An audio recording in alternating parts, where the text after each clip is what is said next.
And we're live on Book Chat Live. And today we have military fantasy author Kris Faatz. So I have no idea what military fantasy is, I have to admit. It sounds kind of cool. So very briefly, before we get into your books, talk about like how you got into writing and what military fantasy is. Sure. So how I got into writing, well, I've loved to write since I was a kid, and that actually was my first ambition, was to be a writer, and then I very quickly got away from that. I went to school for first engineering and music, and then just music, and I was planning to be a professional musician. I thought that was kind of where my life was headed. But I was doing, so I'm a pianist, but I got to be part of like big scale performances, pianist with an orchestra, singer, in a choir. Right. And those experiences were so powerful that I started thinking I'd really like to try to capture these, write about these, get them on the page for people to share. And I decided I was going to write a novel based on some of my musical experiences. And I thought that's going to take 6 months, one and done, we're good. And then I discovered that, no, there was a lot more to it. And I discovered I was really fascinated with learning about fiction craft and how to tell a good story. And so that sort of got me going down a new path. And these days I kind of split time between music and writing. Maybe it's a little more writing balanced right now.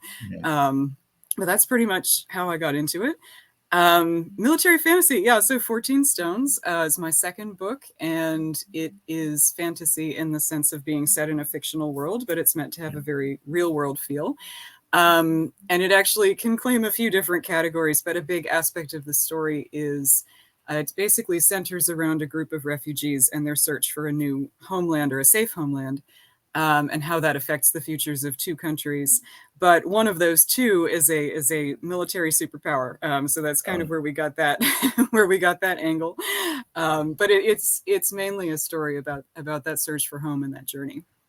Okay. Well, we will be talking about it more in a little while. Shall we get into your book choices? Absolutely. Starting from the beginning. Watership Down by Richard Adams. The film traumatized me. I've never read the book. So what did you think this book? So yeah, the film is intense. I agree. Yeah. So I read Watership Down first when I was 10, and I fell in love with it. And I had to start with this one because it is probably my single favorite book of all time, if I could only pick one. Richard Adams's style has had a huge influence on me. I'd say he's probably the single writer with the most influence on me and my own writing. And I fell in love with it for its incredible setting. It's basically like it's Adams's tribute to the natural world and his own love for the natural world. And plus you have this incredible adventure story about this community of survivors. So I fell in love with all of that, and I have revisited Watership Down many, many times over the years, and it is still kind of one of my touchstones, but just a really outstanding read. So if you haven't read it, I highly recommend it. Yeah. Well, I mean, you haven't mentioned the R word. There are rabbits in it. I have not mentioned, yes. So, yeah.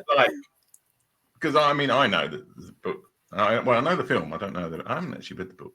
But very roughly what happens in it without giving spoilers away, I suppose. Sure. So, yeah, it's tough to do, right? So his main characters are a group of rabbits, which in itself is highly unusual. Yeah. And I've read that it was really tough for publishers to categorize this book at first because they were like, is it for kids? It doesn't feel like it's for kids, But what happens at the beginning is that their home warren is destroyed. So one of the things Adams writes about is the effects that humans have on the natural world. And so he writes a great deal about the effect of development and all of that. So the home warren is destroyed when the area that these rabbits live in is being torn up for development. And so they are basically forced to leave, and they start on this long journey to find, and I'm seeing echoes of my own story in here, but they're starting this journey to find a safe place.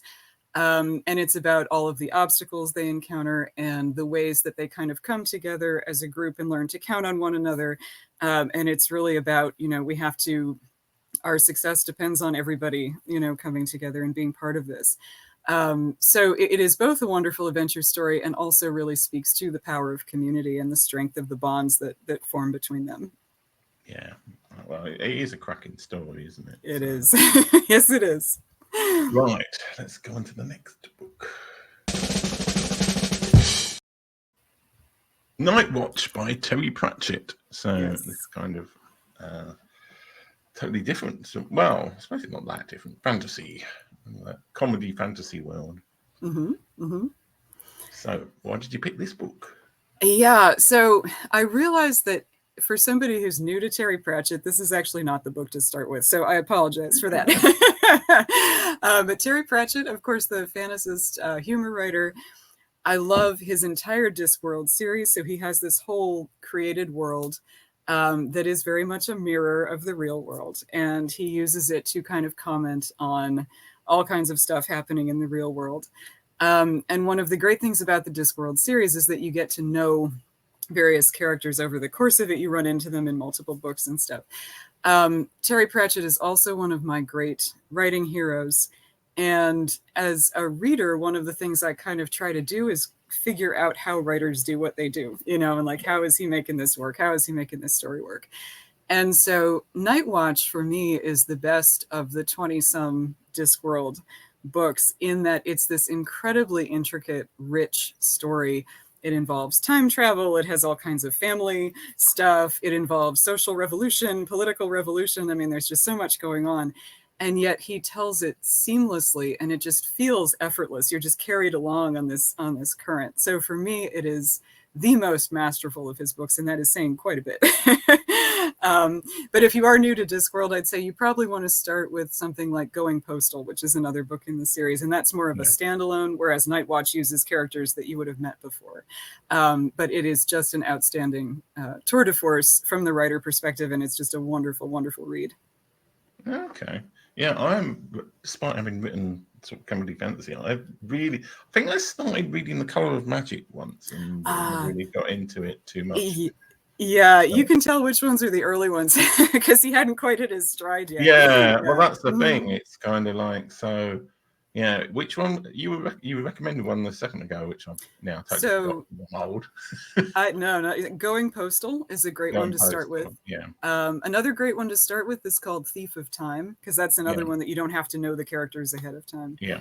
So both of those are wonderful points to get in there. So is it almost like a sort of shared universe then, really, the Discworld books? There isn't like a book 1 to book 50, is it? Like. Yeah, you can jump in a lot of different places. What he does is he has certain groups of characters that feature in different books. So Night Watch features the City Watch. It's like that particular group of characters who also feature in several of the other Discworld books. So if you read them in order, you get to see those characters, you get to know them as they go through, different phases of their lives. But then there are other books that don't feature those characters at all. They have a whole different subset of characters. So it's kind of like he's created different kind of centers for himself or different parts of Discworld, and he bounces around between them. And now let's go over here, and now let's go over here. Yeah. Yeah. So it's kind of more like sort of Doctor Who then. You can jump in at various places, but yes, there are some places that are better than others to jump Some in. are better than others, for sure. Yeah. Okay, well, let's go on to another book by, the same author and another author. Yes. Good Omens by Neil Gaiman and Terry Pratchett. I've seen the Amazon Prime version of this, but I don't think I've read the book. So why did you pick this one, apart from it's brilliant? Yes, it is. The book is even better than the show, and the show is really good. But I will say I fell in love with the book before I saw the show. Here too, so you've got the premise is that the Antichrist is born on Earth, and that we are coming up on the end of the world. And so you have this whole sort of battle between heaven and hell. And again, just the intricate plot and the incredible layers of storytelling, all kinds of really interesting characters, fun characters. And also it is just a hilarious read. I mean, you would not think the apocalypse could be funny, but it is very funny. one of Pratchett's iconic characters is Death personified, and we see him here in Good Omens. You also see him in a lot of the Discworld books, and he's just I can't imagine creating this character, but Pratchett does it brilliantly, and you find yourself really cheering for this personified Death. He has a sense of humor. He's very stubborn. He's a wonderful figure.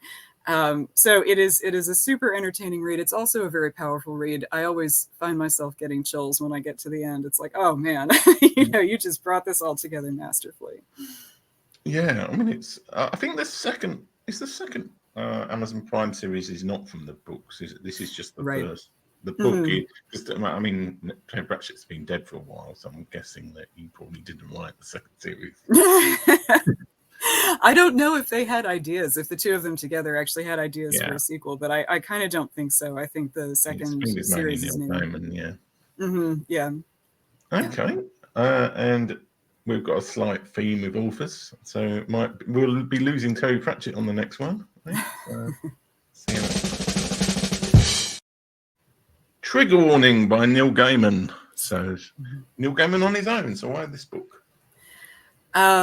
So Neil Gaiman is another of my heroes, and he has what's fascinating to me about his work is that he has such enormous variety.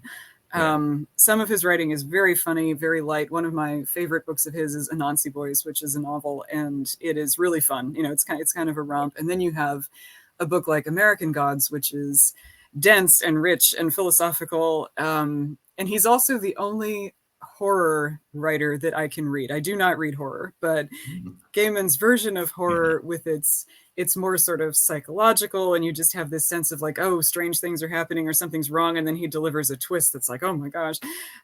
So Trigger Warning is a short story collection, and here too the variety among the stories is incredible. There's one that is Doctor Who, basically. So very funny and this kind of fun premise. And then there are a couple of others that are much more in the horror genre where you really get chills at the end and you go, oh man, didn't see that coming. And some of them are very strange, very surreal. One of my favorites is called The Man Who Forgot Ray Bradbury. And it is this wonderful premise about someone who can remember scenes and snatches of books that meant so much to him, but he can't remember the person who wrote them. And so he's writing them down, trying to get that person's name back into his mind. And it is devastating. It is just a devastating read. So the variety, and again, as a writer looking at the craft, the contrasts in the craft in this collection are just amazing. Okay, so should we go on to the next book? Sure. All right. Purple Hibiscus by Chimamanda Ngozi Adichie, and apologies to Chimamanda if I totally screwed her name up there. So this one I've actually just started rereading because I encountered it a couple of years ago. I felt like I was a little bit late to the party. Miss Adichie also has a novel called Americana, which has been very, very popular. And so I finally caught up with that one as well.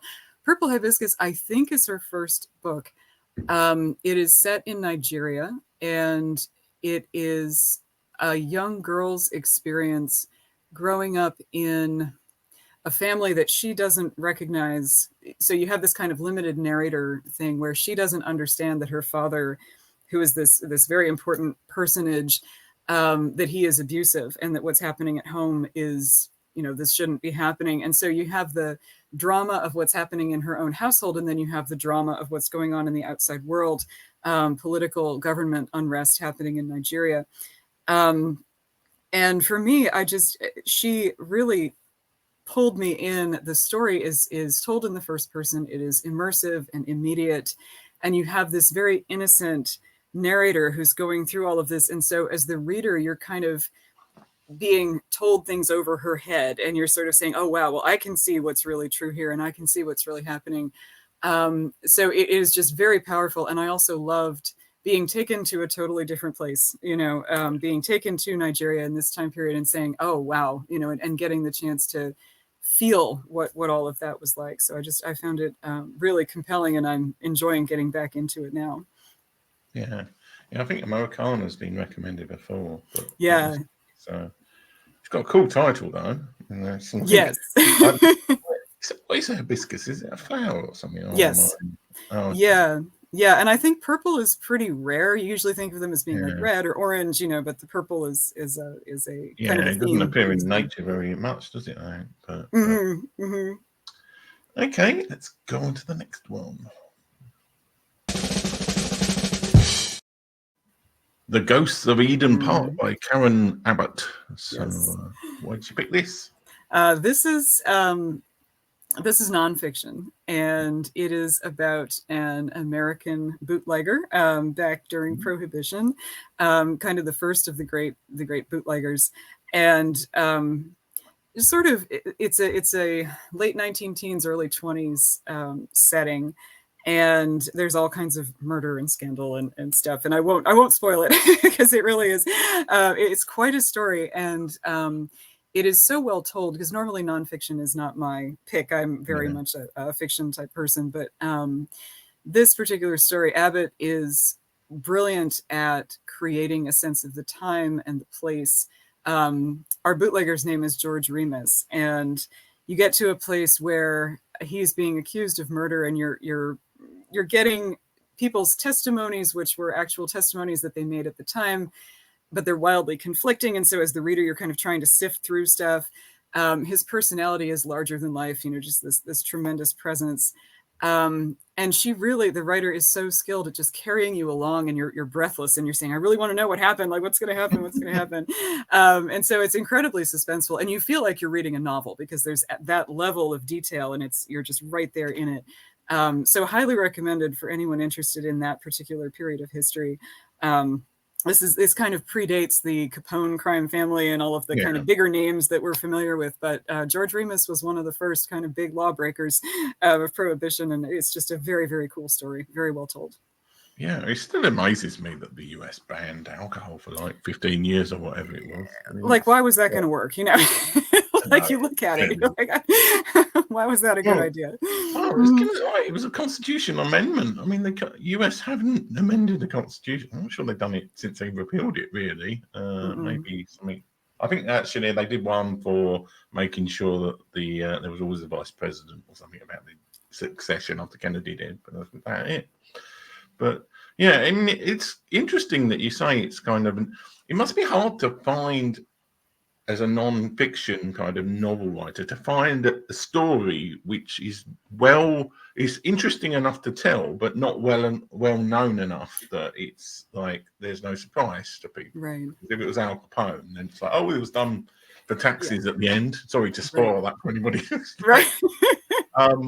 That's so yeah. It sounds like a good book in terms of it's found the right kind of story that's not less well known, but keeps you on the edge of your seat. Absolutely. Okay, let's go on to the next one. Squeeze Me by Carl Hiaasen. I presume I spelled his name right. He's got two A's in it. Yes. Yeah. So why do you like this one? Absolutely. So Carl Hiaasen is, I guess, kind of a more recent discovery for me. He's been writing since the 80s.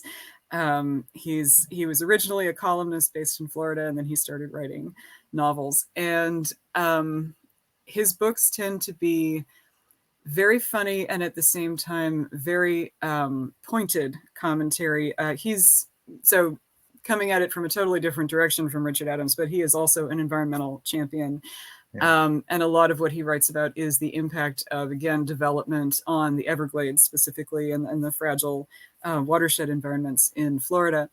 And Squeeze Me, without saying too much about it, I will say it was a direct commentary on a recent presidential administration here in the States. And I will say that he really had fun with it. And reading it is really fun, particularly if you have a certain bent. But it's just a lot of what he writes is kind of bizarre and over the top and funny, super entertaining. But there's also always a sense of a deeper commentary going on. And this one is no exception. It happens to be my favorite among his books, but he has a lot of kind of like Pratchett, he has a lot of really terrific books. Some of them do feature the same characters a couple times, so you get to know people a little bit. Yeah. But he's just a wonderful, very sardonic and very observant writer. So this is fiction, is it? Or This is fiction. Like, mm-hmm. Yeah. Yeah, he sets it in the real world and in modern times, and so you always feel like you're connected with what's actually going on in the world right now. Yeah. Okay. All right, let's go on to the next one.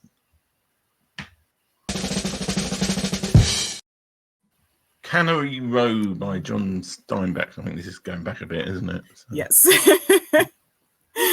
Yes. Steinbeck is also one of my favorite writers. I confess that I have not read everything of his. That's kind of an ongoing project. I've not read East of Eden. That's the one I'm missing. Cannery Row is one that I go back to regularly. I'd say every couple years or so I give it another read.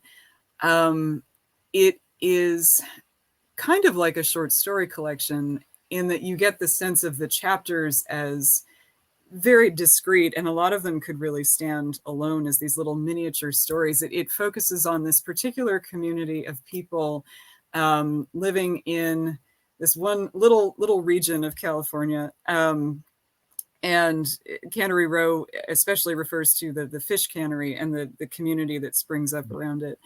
But the characters, again, thinking of larger than life, you have some who are these kind of heightened versions of real people. You feel like, oh, this person is almost like a caricature, but it never quite goes that far. They're just very vivid, very engaging. And when I read it, the stories, the chapters all hold together, but they also have this distinctness about them, and it is very musical. It's just a lovely read. It's very kind of serene, and I just really enjoy dipping back into it regularly. So yeah, my favorite of Steinbeck's books. Yeah, and you mentioned the musical kind of. Is that the way it's written, or I mean, presumably, like, unless it's an audio book version. Yeah.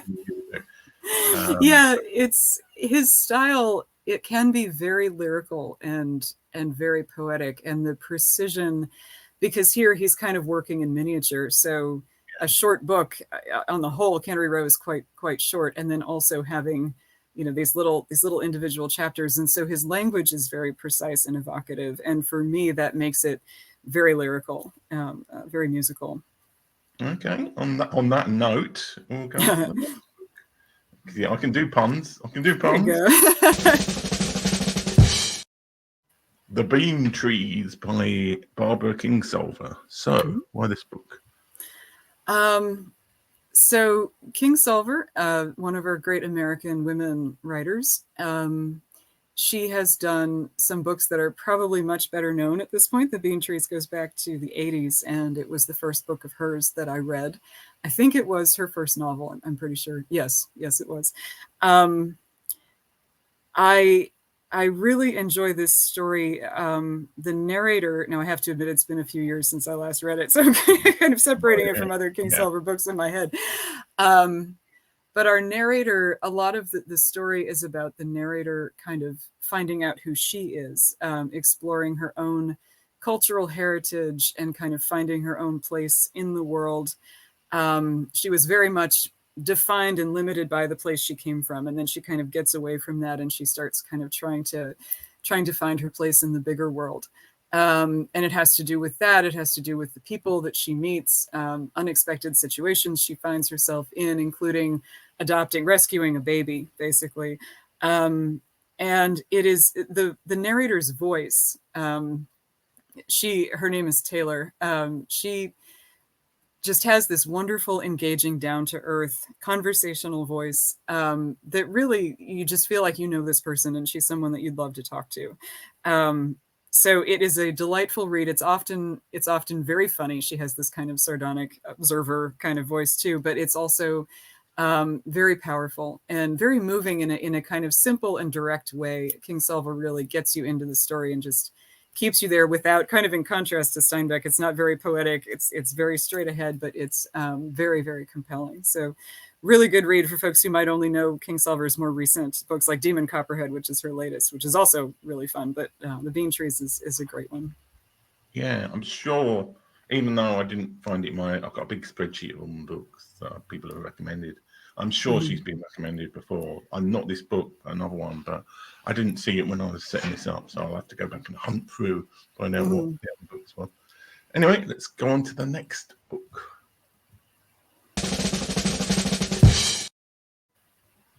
The Ladies of Grace, Adieu, and Other Stories by Susanna Clarke. So why this book? So getting back into the fantasy theme, Susanna Clarke is the author of Jonathan Strange and Mr. Norrell, which was really big, I want to say maybe 15 years ago, and it was also a TV series. And more recently, she brought out Piranesi, which has also been super popular. I have had trouble getting into it, but I will try again. Ladies of Grace Adieu is a short story collection. And similarly with the Gaiman collection, Trigger Warning, I love the variety that she brings in.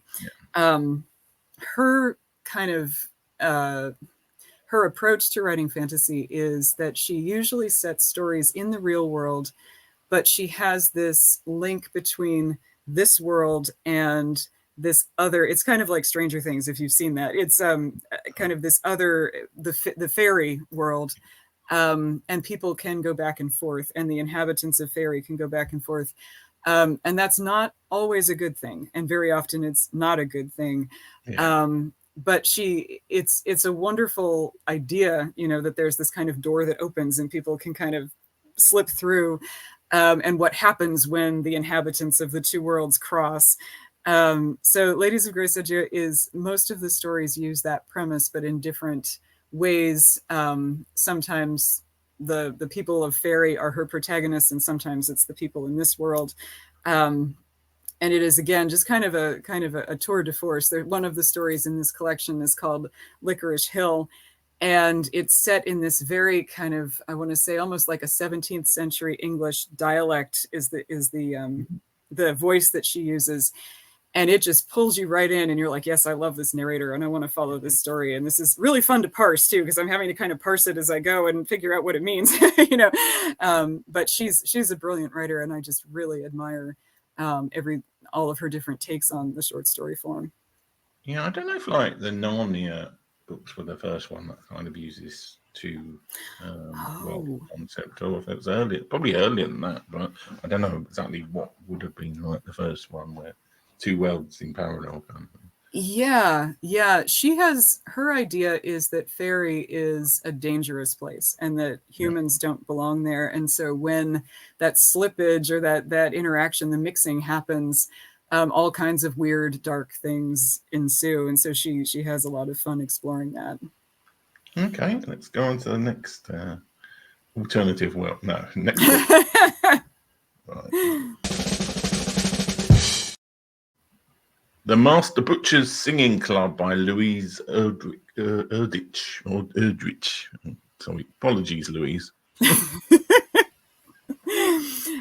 This is a historical novel. Louise Erdrich is, again, one of our great American women writers. And this one begins right before, it begins right at the tail end of World War I. We have a German soldier, his name is Fidelis, who served in World War I. He goes home only to find that, he really doesn't belong there anymore, given everything that's happened to him. And so he ends up leaving Germany, coming to America to kind of try to find a new place in the world. And it's about his family. The timeline of the story starts in 1918, and then it runs all the way through World War II. So you have this vast timeline, which for me as a writer is super impressive that she's able, that Louise Erdrich is able to pull that off, 30 years or more in a single book, which it isn't even that long. So she has this way of just capturing incidents in the life of this family, these super vivid, intense moments, like this one specific thing that two of Fidelis's sons go and do.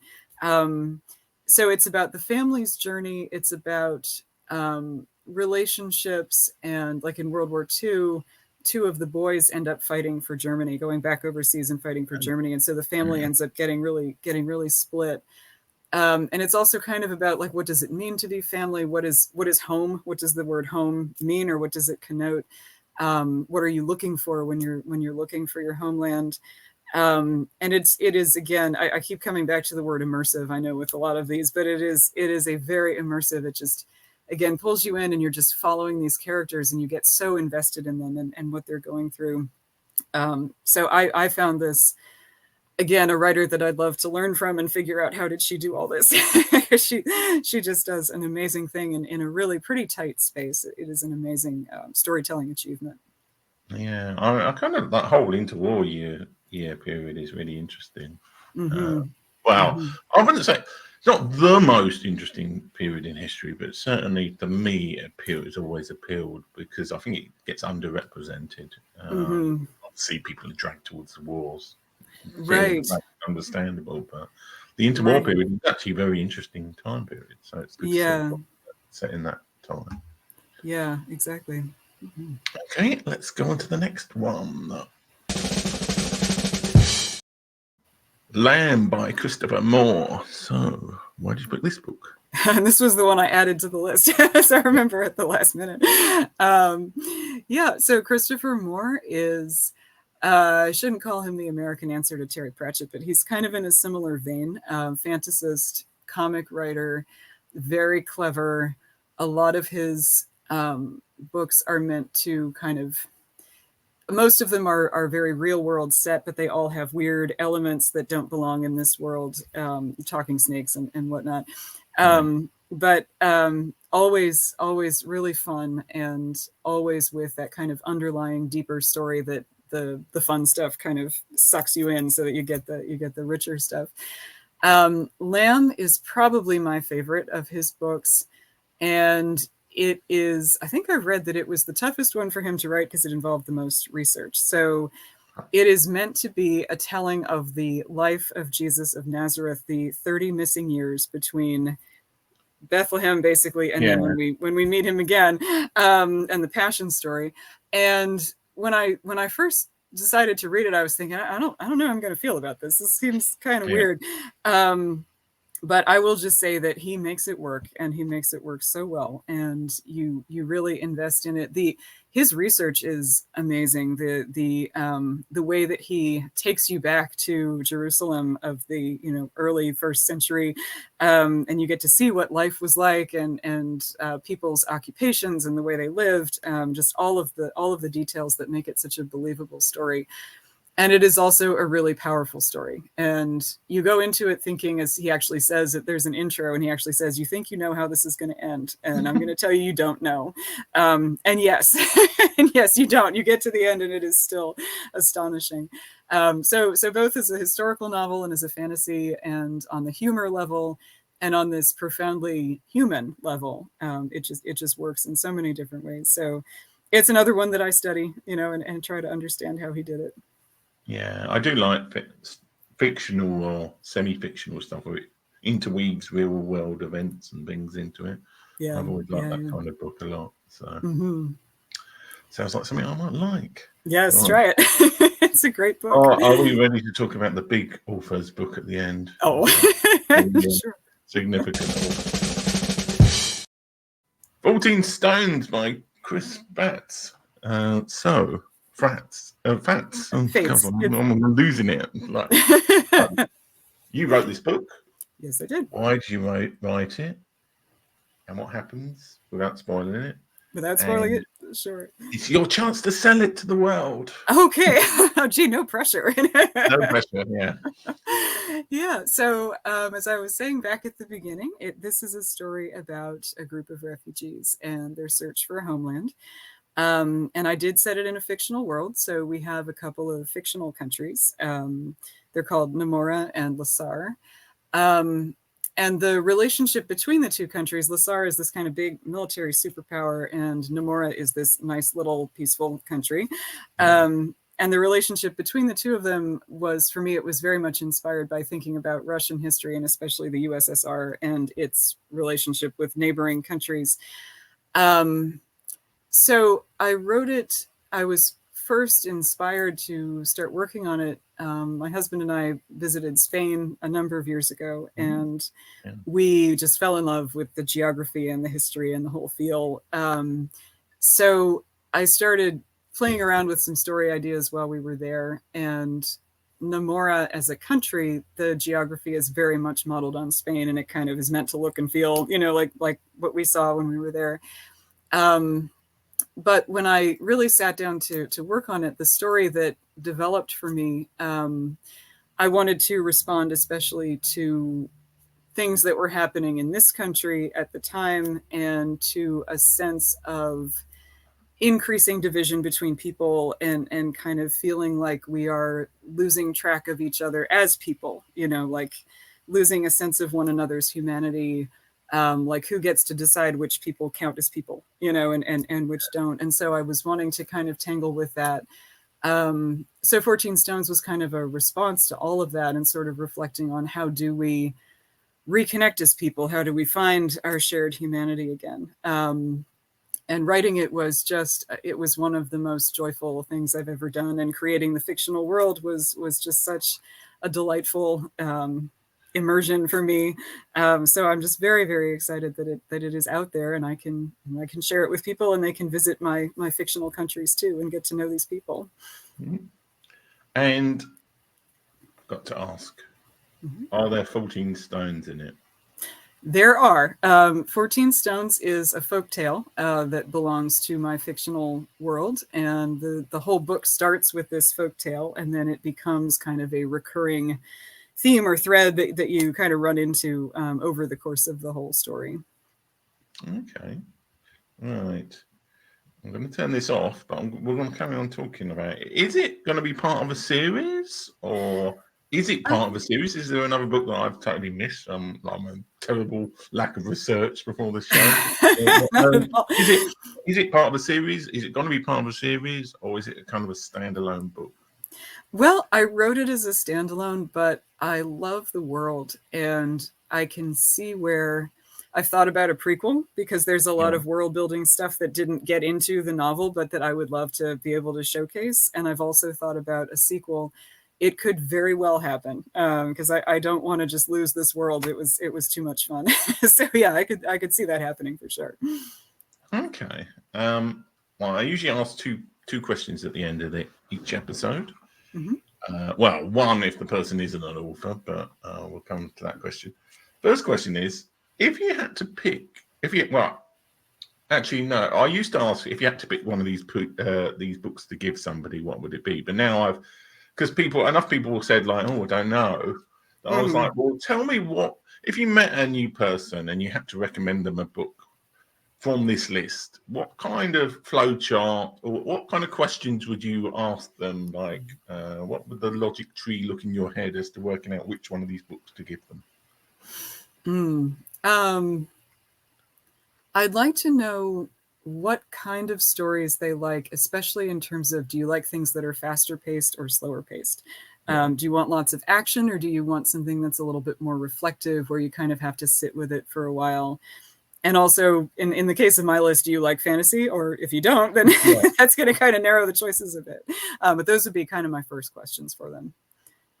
Okay. And push comes to shove, and you had to give them like one of these books, which one would it be? Just if you didn't know anything about them, and it's like, what would on balance be the most helpful for the person? Which one would you pick?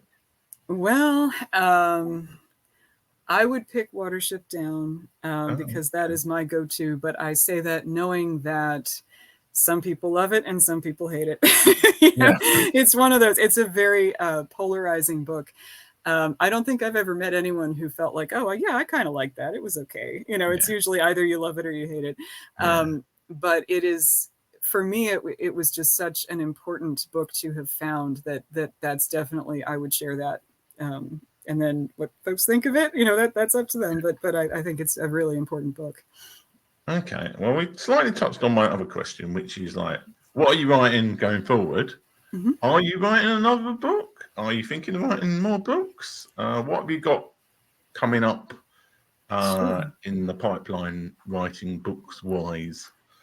Yeah, I actually have another book. It's my third one that is finished. It is totally separate from 14 Stones. The working title is Line Magic. It is set here. It's set in Philadelphia at the tail end of World War II. And it is a kind of blend of real world and fantasy in that my protagonist is an artist and he can change his subjects by drawing them. So he does a drawing, he makes a change, and then the change is reflected in the real subject. It was a lot of fun to write. It was a totally unexpected project, grew out of a short story, and I was like, sure, let's run with this and see what happens. So that one is done, I think, as much as a book is ever done, right? And then I'm thinking about a couple of other possibilities for, again, kind of a real world setting, but with fantastical, magical elements. That's what I really like to do. So there is a project very, very vaguely in the pipeline for maybe after this third book. It does sound a little bit on the complicated side. But I only say that because I've written in the past, many years ago, when I used to actually write books and fiction and stuff. I wrote time travel stuff for a while. And I found a lot of the historical research stuff a lot more complicated than I thought it was going to be. You found that a lot with this book. Like, especially, funnily enough, the closer you are in the past, it's like, I think I did one thing when I went back to the 90s and I was like, when did iPhones come in? What? Oh my gosh! What did you do with one? I remember them. You have to go. They must have been hard to because you've got to be accurate to that time period. But then you've got the fantasy, which I've also written afterwards. You've got to be consistent with all your magic and everything else. So that must have been quite challenging to write in terms of keeping track of everything. And or did you just say it's fantasy? I know some authors are dumb, but you will face criticism if you do that. Yeah, it was research intensive. It was hard because I was setting it in a real city, but I wanted to create a fictional neighborhood in that city and a fictional street and all this. But then also, yes, the time period, and it's just far enough back that I don't have a living connection to it anymore. My grandfather served in World War II. But I don't have anyone I can go and talk to anymore. So it was tapping into, a historical research. Setting it in 1945, it was like, this is the right thing to do. I really don't want to do it. I want to pick an easier year. But then it wanted to go that way. So I did have to just kind of let that happen. But yes, it was a lot. And I got a couple historical facts wrong in the drafts, and then had to go back and felt very embarrassed and fix those. But it happens, Well, if you haven't released it, I mean, who cares really? So that's what I did. Things Yeah, exactly. Okay, so I think we've talked about everything somehow. Awesome. We talked about these 13 books in 45 minutes, which is pretty good going. Wow. So, if anybody wants to get in touch with you or find out about your books, or like maybe just click refreshing on your website until your new book comes out, how can people find out about you and your books? Where can I go? Sure. So my website is my first name and last name, krisfaatz.com. It's just one word, krisfaatz.com.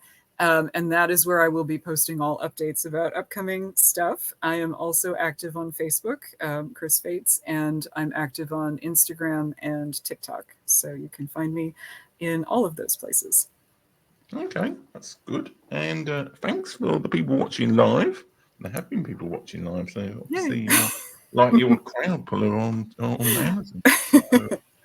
And thanks for the people watching in the future on YouTube. So this will be uploaded onto YouTube. So you won't be watching live, but you'll have a little bit of editing probably on YouTube. So that's happy people. And thanks so much for being the guest today, Kris. Awesome. Thank you. This was great. All right. Thanks, everybody. Take care.